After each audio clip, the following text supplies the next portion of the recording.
ہمارے معاشرے کی تباہی کا سبب یہی ہے، ہم نے وقت کی قدر کرنا چھوڑ دیا۔ ہم لوگوں نے وقت کی قدر کرنا، ہم نے مذاق سمجھتے ہیں زندگی کو۔ یقین مانے ہماری زندگی کا ایک دستور بن گیا ہے، 5 منٹ جائے کہ 50 منٹ چلے جاتے، ایسے نہیں کرتے۔ تو یہ زندگی کا دستور بن گیا۔ محبوب نے کیا ارشاد فرمایا کہ 3 چیزوں کو کبھی تاخیر نہ کرو۔ یا رسول اللہ صلی اللہ علیہ وسلم کون کون سی؟ آپ نے فرمایا الصلاۃ اذا اذنت، جب نماز کا وقت ہو تو نماز میں تاخیر نہ کرو، نماز کو پہلی فرصت میں کیا کرو؟ ادا کرو، نماز کو پہلی فرصت میں ادا کرو، نماز میں تاخیر نہ کرو۔ حدیث پاک میں ہے کہ کچھ لوگ وہ ہوں گے جو پل صراط سے ڈگمگا کے جا رہے ہوں گے۔ یا رسول اللہ صلی اللہ علیہ وسلم کون سے ہیں؟ آپ نے فرمایا کہ وہ لوگ ہوں گے جو نماز کی طرف جاتے ہوئے ڈگمگاتے ہیں، وہ پل صراط پر بھی ڈگمگا کے جا رہے ہوں گے، اور جو نماز کی طرف بھاگ کر جائے گا پل صراط پر بھی بھاگ کر جائے گا۔ لیکن نماز میں کیا کرتے ہیں بتائیں۔ اور اگلی بات جو سب سے اہم بات کرنے جا رہا ہوں، جو ہمارے معاشرے کی بات ہے، آپ نے فرمایا کہ جنازہ تو اذا حضرت، جب جنازہ حاضر ہو جائے پھر اس میں لیٹ نہ کریں، پھر اس میں تاخیر کا سبب نہ بنے، پھر اس کو لیٹ نہ کریں، پھر اس کو جتنا جلدی ہو سکے اس جنازے کو کیا کریں؟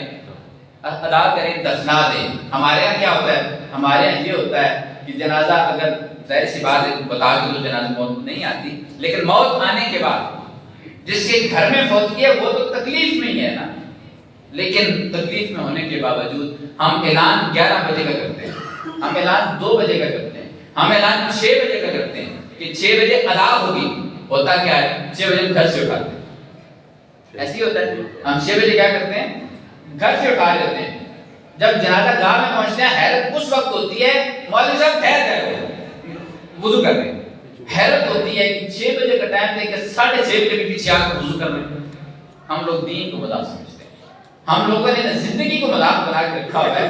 مولوی صاحب تو ہے ہی فارغ نا، ہم تو ہوتے ہی فارغ ہیں، ہمیں تو مسئلے نہیں، ہم تو یار نکاح کے لیے ہوتے ہیں، جنازے کے لیے ہوتے ہیں، ہماری ماں ہے بہن ہے رشتہ دار کچھ نہیں ہوتی۔ مولوی بس ایک علاقے کا نام ملازم ہوتا ہے، کسی وہ مولوی صاحب ٹھہر گئے، مولوی صاحب 20 منٹ کھڑے گئے، مولوی صاحب بات ہی نہیں کر سکتے، لیکن پیچھے وہ وضو کر رہے ہیں۔ مجھے بتائیں یہ دین کی توہین نہیں کہ یہ لوگوں کے ساتھ زیادتی نہیں ہے کہ جو لوگ اتنے وقت سے کھڑے ہیں ان کو ہم ایک بندے کے لیے کھڑا کر رہے ہیں؟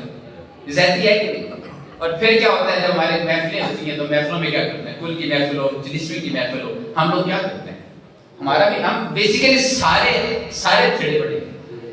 اگر ٹائم 11 بجے کا ہو تو ہم گھر سے نکلتے ہی 11:30، ایسا ہے کہ نہیں؟ مجھے بتائیں محفل کرنے میں مثال میں محفل کرنی ہے، میں نے ٹائم 11 بجے کا دیا ہے، میں نے خالی صفوں کو کس کو سبق سنانا ہے؟ ایک عالم دین کو بلایا ہے کہ آئیں تقریر کرے، وہ 11 بجے آگے کس کو تقریر سنائیں گے؟ یہ بات ہے کہ نہیں؟ ہم ہی ہمارا آوے کا آوے کیا ہے؟ بگڑا ہوا ہے، اور پھر کہتے ہیں کہ ادھر سے کرم کوئی نہیں ہوتا۔ حیرت کی بات، ہمارے زندگی کے دستور ہی بدل چکے ہیں۔ محبوب فرماتے ہیں کہ صبح ہو تو رزق کی تلاش میں نکل پڑو، محبوب کی زندگی کو دیکھ لیں، اور جب شام ہو تو گھر واپس لوٹو۔ ایسے نہیں، یہ حدیث پاک ہے، یہ سنت واقعہ ہے۔ ہمارے یہاں کیا ہوتا ہے؟ ہمارے یہاں یہ ہوتا ہے کلوں کی طرح رات 1 بجے تک دکان کھولتے ہیں اور صبح میراثیوں کی طرح 2 بجے تک بستروں پہ سوئے رہتے ہیں، پھر کہتے ہیں تھوڑا مانتا کیوں نہیں؟ فرق ہے یا نہیں ہے؟ جب ہم دین سے ہٹ جائیں گے تو مجھے بتائیں ہماری زندگی میں سکون کہاں آئے گا؟ پھر ہماری زندگی میں سکون نہیں آئے گا، پھر ہماری زندگیوں میں پیار نہیں آئے گا، پھر ہمارے گھروں میں برکتیں نہیں ہوں گی، پھر نحوستیں ہوں گی۔ اور یہی نحوستیں وجہ ہی کیا ہے؟ ہم خود وجہ بن رہے ہیں۔ جب ہماری وجہ خود ہے تو ہم اپنے اللہ سے گلہ کیوں کریں؟ ہمارے دین میں سب سے زیادہ جو فوکس کیا گیا ہے وہ ہے ٹائم کی پابندی۔ فجر کی نماز فجر کے وقت حکم ہے نا ادا کرنے کا، زور کے ٹائم تو نہیں ہے، زور کا زور کے وقت، اثر کا اثر کے وقت، اور فکس ٹائم پہ۔ یہ ہمارا دین ہمیں سکھاتا ہے کہ وقت کی پابندی کرو، ہر کام کو اپنے وقت پہ کرو۔ بہرحال تو یہ کچھ باتیں تلخ بھی ہیں، لیکن ان کو سمجھیں، اپنی زندگی کے اسلوب کو سمجھیں۔ ہماری زندگیوں کے طریقہ کار ہی تبدیل ہو چکے ہیں۔ ہم پھر کہتے ہیں سونا راضی کیوں نہیں ہوتا، اللہ کا رسول راضی کیوں نہیں ہوتا؟ وہ تب ہی راضی ہوگا جب اس کے حساب سے چلا جائے گا۔ ہم اس کے حساب سے چلتے کوئی نہیں ہے، پھر کہتے ہیں وہ مان بھی جائے، یہ تو ممکن نہیں ہے نا۔ اس کو منانے کے لیے ان کی بات ماننی پڑتی ہے۔